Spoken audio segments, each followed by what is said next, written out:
It's incredibly difficult to dictate what someone should do or needs to do outside of that, 2 to 3 hour session. So we can provide suggestions all day. We can say, hey, you need to do this.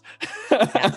But Yeah. the closest that I've come to approximating some sort of education on exercise is really trying to present the benefits to the group as a whole. And so we'll discuss, frequently, um, the benefits in terms of neurotransmitters, in terms of developing discipline, all of the above as it pertains to exercise. And typically we found that people are, more than willing to jump into that.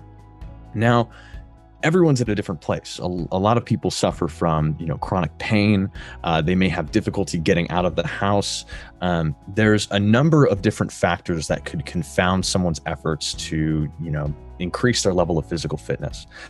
And so we try to meet people where they're at. If all you can do is, walk outside for 5 minutes a day right now, like that's Do okay. it, yeah. If you're working out 2 hours a day in the gym, like that's great too.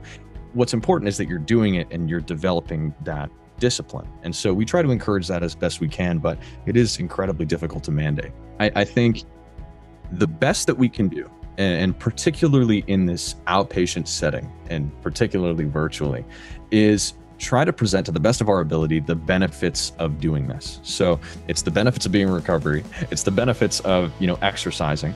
I'll actually harken back to this conversation I had with my buddy a while back. And basically what the conversation consisted of was us talking about how if we could just, allow somebody, a client who is just recently sober, to experience what we experience on a day-to-day basis in recovery, X amount of time in, we'd be out of a job because they would get it, right? And they wouldn't, continue to go back to those behaviors.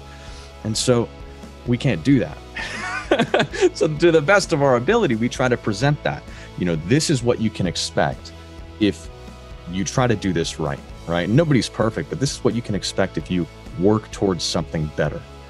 And I think that's what recovery is about. That's what, fitness is about, is trying to build on what you have incrementally and try to make it better and try to improve your life.